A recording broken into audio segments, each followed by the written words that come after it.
Dunbar from speechmodification.com, and this is my Smart American Accent training.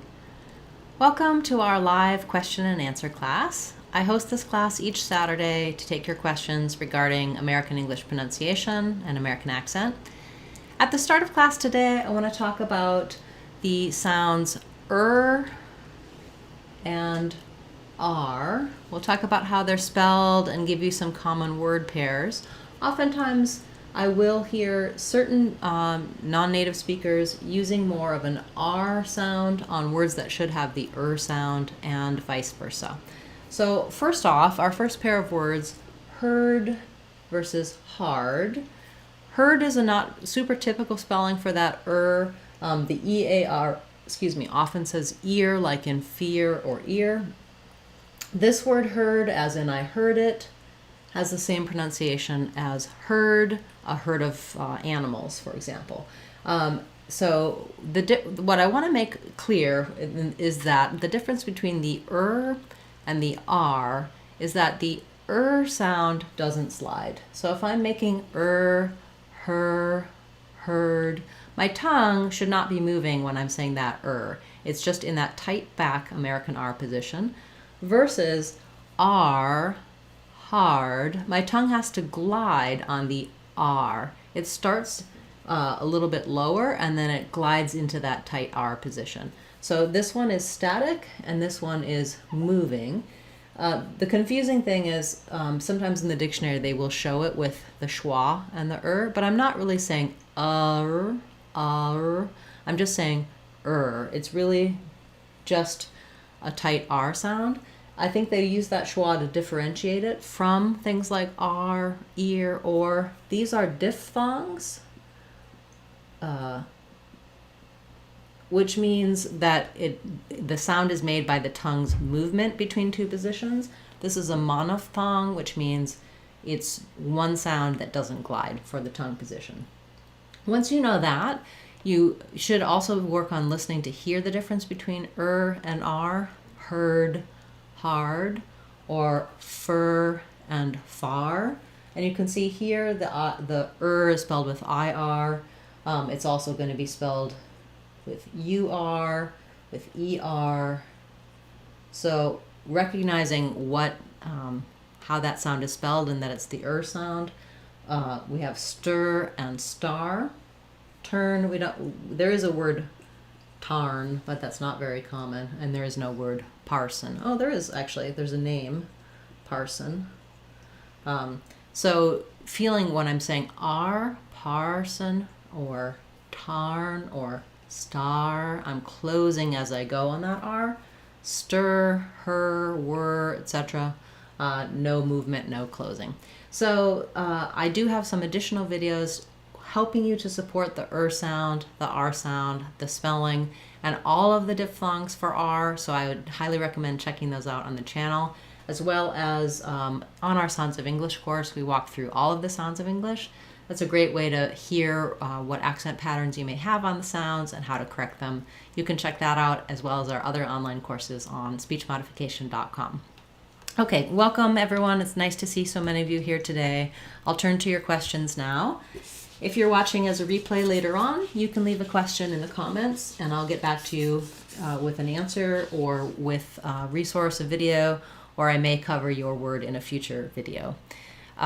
Okay, so we have a question about the words guillotine and marzipan. So first of all, guillotine. On this one, we are a little closer to the French pronunciation than we are on some other loan words.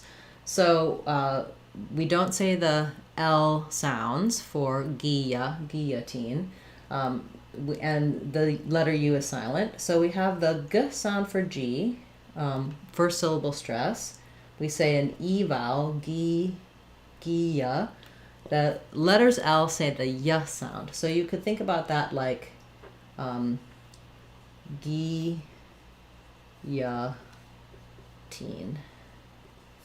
guillotine with first syllable stress. The O becomes a schwa, and then we have ine, sometimes says een, sometimes says ein in American English. In this word it says een. with the tense E vowel, guillotine. And then for marzipan, in American English, we tend to say that as marzipan, with the AR saying the R, first syllable stress, the Z saying a Z, pan, the last A saying the A, black cat vowel.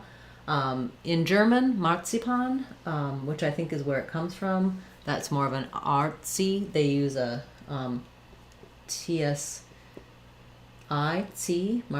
marzipan, and they would use an ah sound. But I think most Native American speakers in English will say this word as marzipan. Great, thank you. Good words, good suggestions. Okay, we have a question about pronouncing don't and won't and whether or not the vowels reduced to schwas. So I don't know. He won't go. I'm just testing these out to see if I can reduce those to schwa. I don't know. Yes, so I don't know can become I don't know, which you actually see written sometimes as if they're trying to represent how we say it, I don't know. So yes, the don't becomes reduced to more of a, the T gets dropped, I don't know. And he won't go, he won't go. I don't think so much with won't. I don't think we reduce it so much with won't. I won't do it. So this one, you need the full O. This one can become more of a schwa. I don't know. We don't do that. I think it's mostly in the I don't as well, and I don't know. I don't do that. I think most of the time it's safest to keep your O in don't and won't. And then there are some specifics like I don't know that get reduced. Good question. Thank you.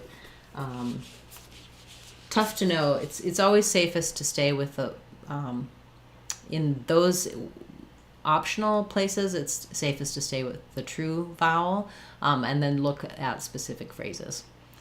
Okay, we have a question about gorilla. So in guerrilla, like guerrilla warfare, gorilla, we really actually say it the same as this gorilla, the animal.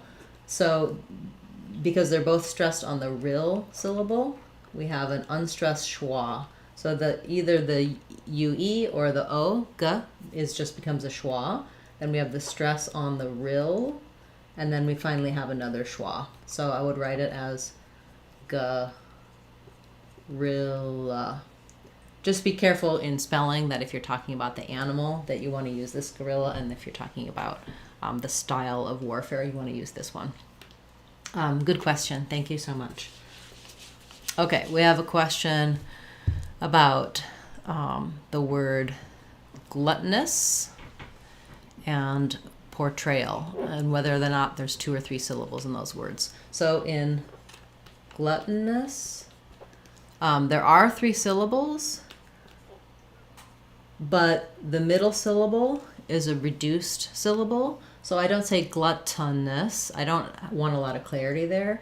Glut is going to be long, and then it's going to sound more like gluttonous.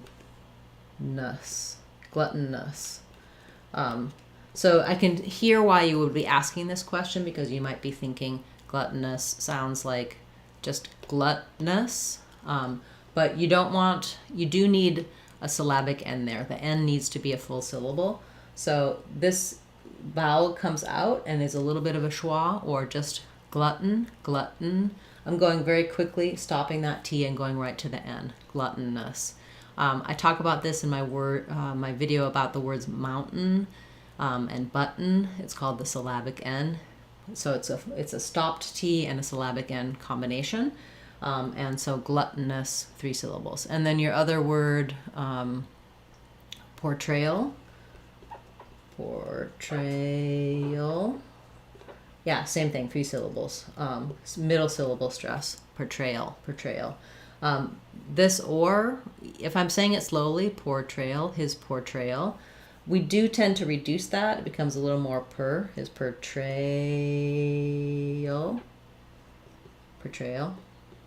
And again, we have we have a syllabic L here as well.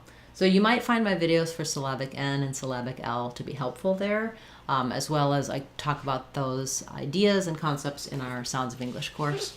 And we talk a lot about syllable stress and reductions in our American Accent 6-week course, as well as our Real Talk course. Okay, we have a question about the word harmful. And this viewer is saying that's harmful to their mouth when they're trying to say it because it's so challenging. That's pretty funny. So harmful. I would say what's challenging here is just that there's a lot of consonant sounds in a row. So breaking it down, I would start with your R and then add in from there. So I would say R, arm, and then harm. Then add in your full. So with full, I'm using there is this vowel like full, like would, should, put, that sound, full, full. But you can kind of reduce that to a little bit more of a schwa, harmful, full, because harm is stressed in this word.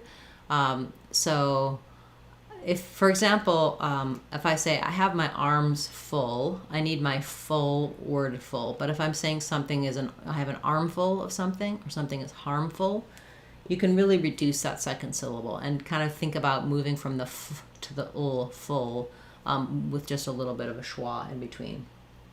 Yeah, harmful. So I would say find the places where it's breaking down for you. Work on R, arm, or R, har, harm, building it up from that R.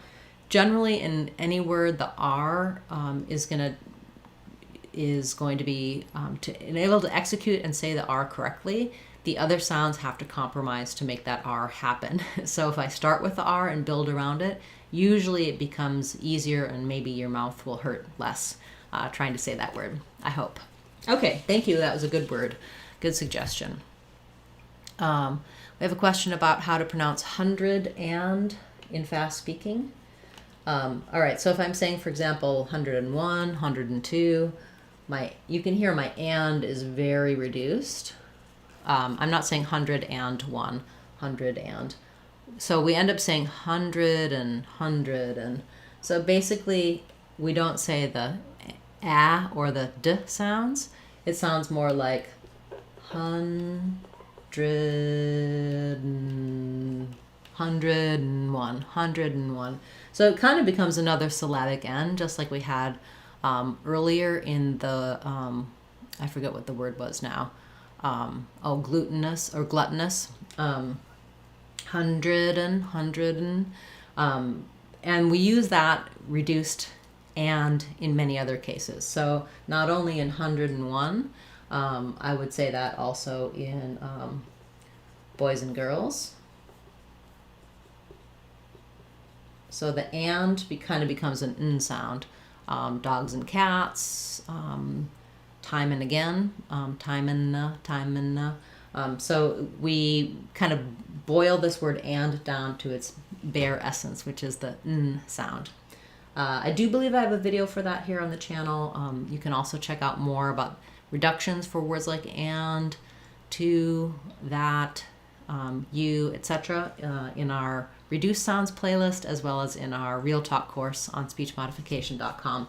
Helps you get that fluency, and often, just now I said and, stretched out the full way because I was thinking and pausing on it, but in a lot of connected speech, it becomes a reduced, just n sound. Okay, great question. Thank you so much.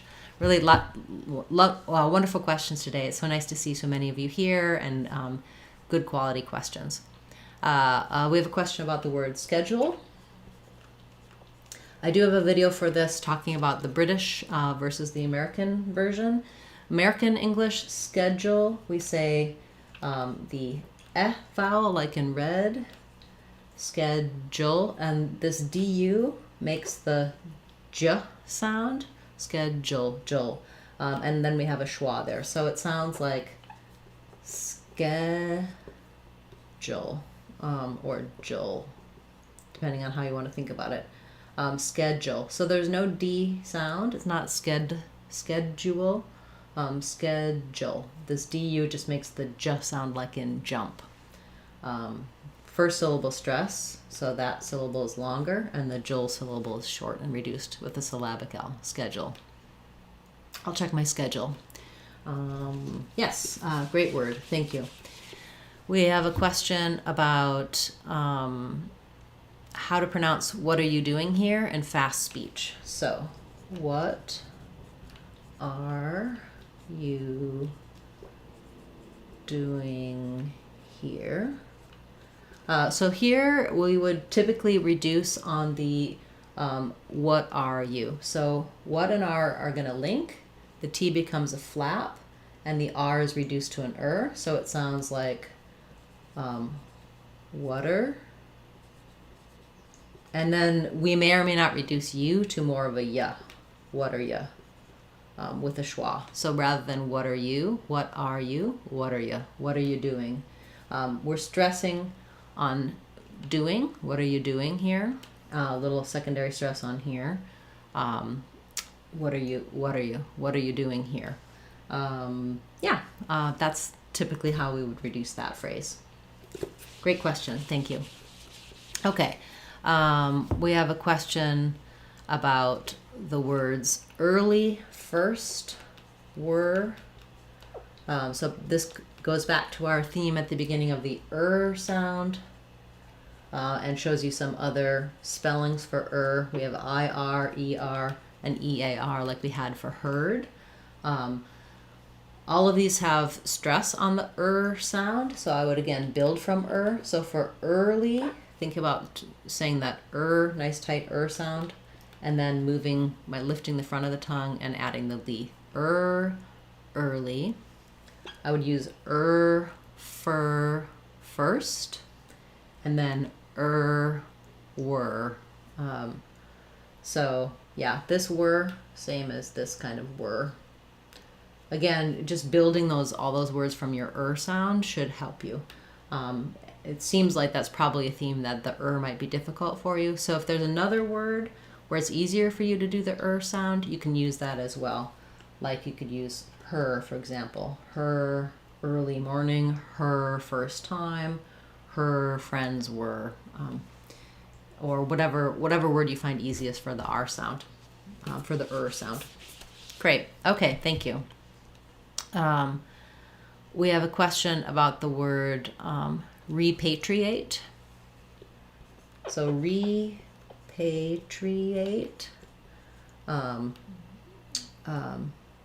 We have stress on the pay syllable, and the first letter E will say a tense E sound. So there's a little secondary stress there because we're using that like in to redo, versus in something like repeat, we would do an I sound, repeat. Repatriate, I'm going to have a little bit kind of thinking of it this way. We don't spell it that way, but so stress on pate, A vowel, another E, and another A. This one's fairly straightforward once you know how it breaks down. So thinking about it like repatriate. We need to repatriate the refugees. We repatriated the prisoner. Yeah, great question. Thank you. Okay. Let's see what else. Have I gotten to everybody's questions? I believe so. If you have another question, you're here live, feel free to put that in the chat, and I'll continue to answer them. We'll go for a little bit longer this morning. It's nice to see so many of you here. We have a question about when there is a B and V together, like in obvious. So to put it together, when I say obvious, the B has my lips closed, and then the V has my upper teeth and lower lip together. Obvious. Oftentimes, So technically I'd have obvious. Obvious. We just naturally have a y sound as we glide from the E to y. But for your question from B to V, some people will just say obvious. It's obvious. That it's a cheat that you can use if it's challenging for you to do obvious. But to do obvious, just close the lips briefly, have the V ready. So for the V sound, the V, my lip and teeth need to touch. If I'm saying obvious, my lips are already, my lower lip is already touching my upper teeth, so that I'm ready to just release right into the V from the B. Obvious, obvious. Yeah, that's my idea there, or my suggestion there. I do have a video for the word obvious that should walk you through some more details on doing the B-V combination. And then you can also cheat and just say obvious. As long as you're saying it in fast speech, it's not going to be too noticeable. You just don't want a long V, like not obvious, obvious, obvious. Not a lot of difference. I did one without the B and one with the B. Okay, great. Question about the word conjecturing. So conjecturing. Stress is on the ject here, so my letters C-O-N are going to have the sound, the schwa, unstressed, and then the letter J says the j sound, the E says conjecture, we're going to have an unreleased K there, the TU, conjecture, is going to have a ch sound, or I didn't leave myself enough room here, and then my ing ending.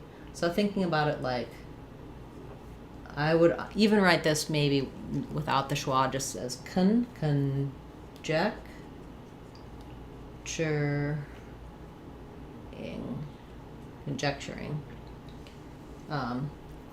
Yeah, there's been a lot of conjecture about that. They're conjecturing. Okay, great request. Thank you so much. We have a question about the word endure. So a couple of different pronunciations for endure. We can do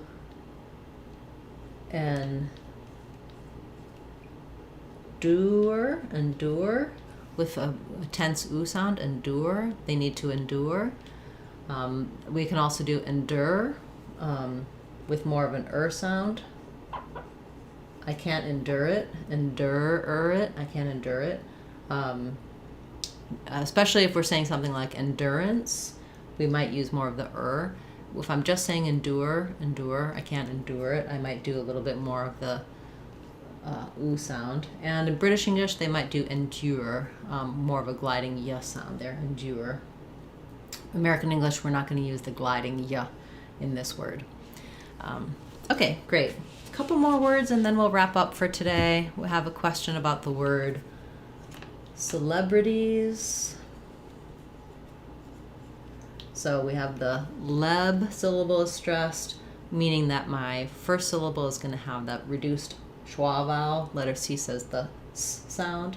So celebrities. Final S has a Z sound here. This is going to be a flap, so it's going to sound like celebrities.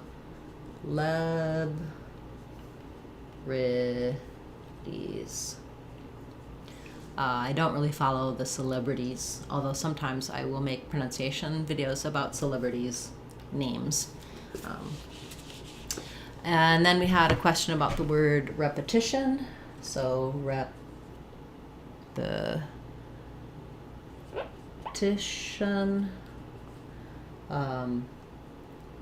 This follows the rule of when we have a shun ending, the syllable before the shun is stressed. So it sounds like it's either a schwa or an I there, doesn't matter, it's a really reduced vowel. T syllable is the stressed syllable, shun. Ti says the sh sound. So I would rewrite that as repetition.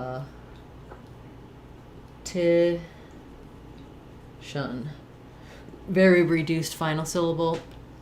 You can put a schwa in there or just go right to the syllabic end. Shun, repetition.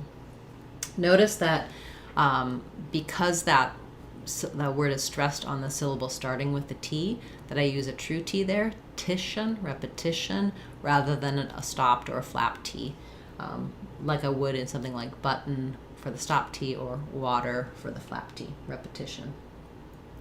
A longer word like this, you might want to start on that stress syllable to practice it. So you could say tition, repetition. That's going to help you get the rhythm and make it feel natural to use the T that way. Great word, thank you. Okay, we have a question about the word herb. In American English, we say herb without the H. So we just say herb, or you could think about it this way, like in urban or suburban. British English, they'd say herb. American English, not, just herb. And then we have a question about the name. So this name Murdoch, depending on where you are, it would be Murdoch. But in the specific case of the Murdoch mysteries, that family, Alec Murdoch, says it his family says Murdoch, like the word doc. So I do have a video for this. People are searching on it because of the news story about that and the Netflix show about that.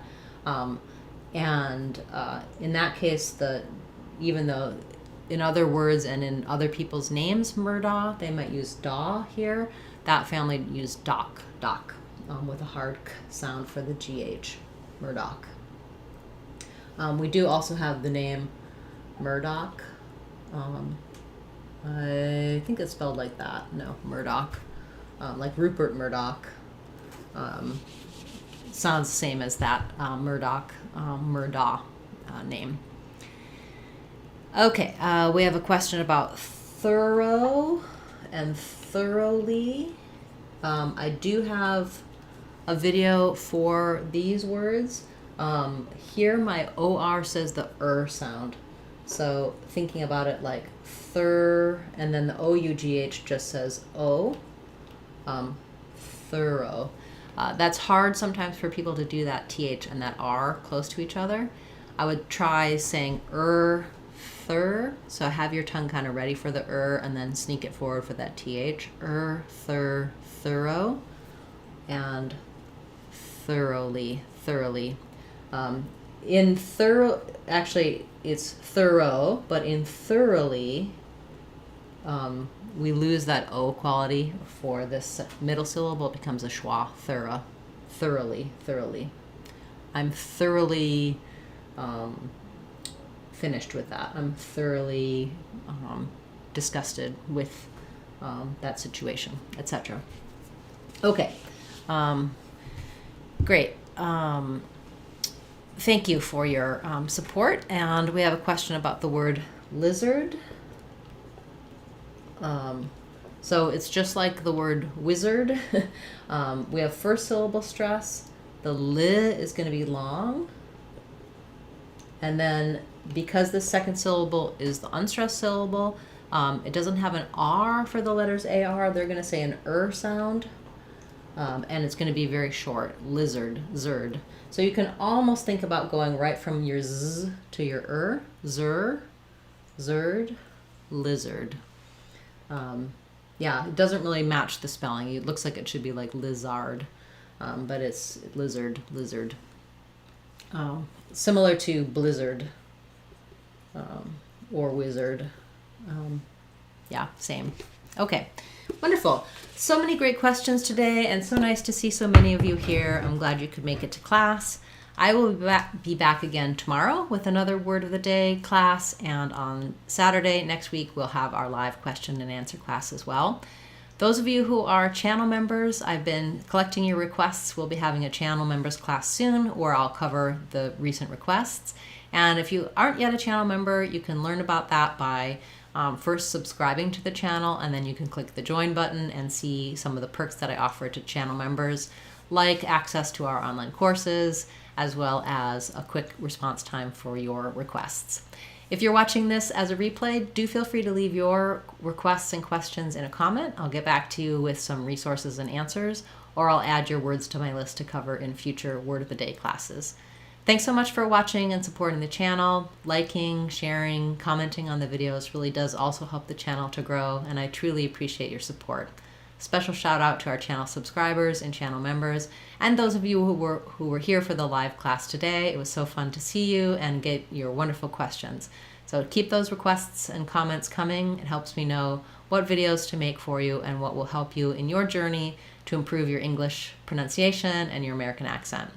I'm Christine Dunbar from SpeechModification.com. Remember, if you want to sound like a native speaker, you can do it. SpeechModification.com. Bye, everyone. Hope to see you again soon.